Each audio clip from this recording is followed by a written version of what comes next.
Hachette Audio presents The Silken Web, written by Sandra Brown, read by January Lavoie. Chapter 1. The children began shouting and shrieking as one discordant voice when the kite dipped and spun crazily before it started to nosedive. Look out! Kathy, don't! Pull up! No, Kathy, no! Kathleen, her eyes never leaving the erratic kite, clamped her teeth over her bottom lip and pulled the string taut. She took several running steps backward, raising the kite string high over her head and dodging the sneakered feet of a dozen excited children. Let out on it a little, sweetheart. The voice was deep, masculine, and totally unexpected. Kathleen didn't have time to fully register it before she barreled into the man who'd materialized behind her. Startled, she dropped her arm, and the kite went into a steep nosedive. It smashed into an oak tree and was hopelessly impaled on a limb, its tail enmeshed in the leafy branches. The children scrambled through the branches of the tree, issuing orders to each other and suggesting possible solutions that were met with guffaws and aspersions. The man directed his gaze to the scene, then turned his head and fixed his blue eyes upon Kathleen.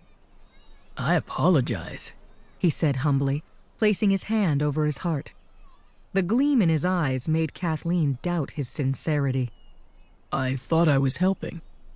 I could have handled it. I'm sure you could have, but I mistook you for one of the kids, and it looked to me as though you needed some help. You thought I was one of the children? With her hair tied back into pigtails, her heart-shaped face bereft of makeup, and her navy shorts and white t-shirt with the summer camp's logo on the front, she could see where he might make that mistake. I'm Kathleen Haley, one of the camp directors.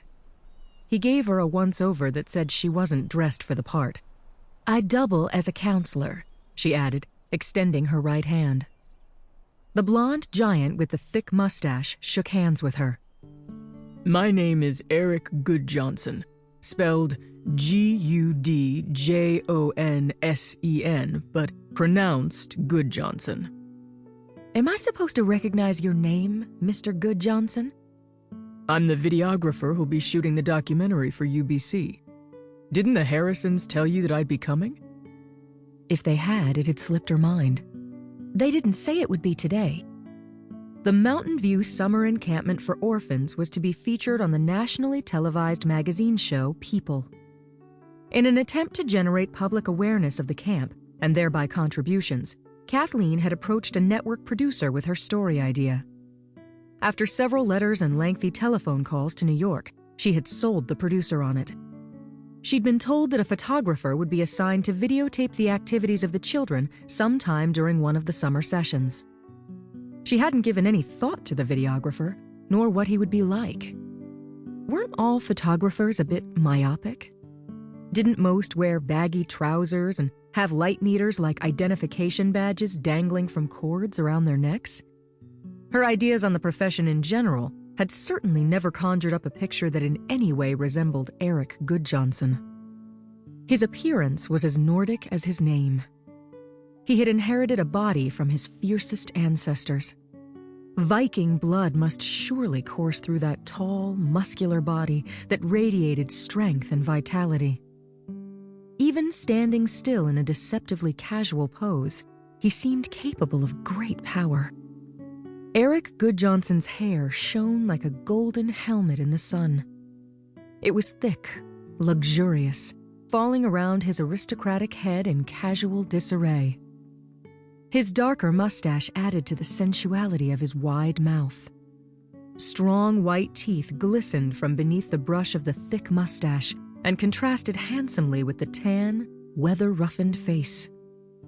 His jeans were well worn and tight. They rode low on his slender hips and hugged the muscles of his thighs like a glove. The chambray shirt fit almost as snugly. The sleeves had been rolled back to reveal sinewy arms. The blue fabric was stretched tightly over a broad chest that was matted with tawny hair. It was difficult not to stare at the deep V that his unbuttoned shirt revealed. His hands were long, with taper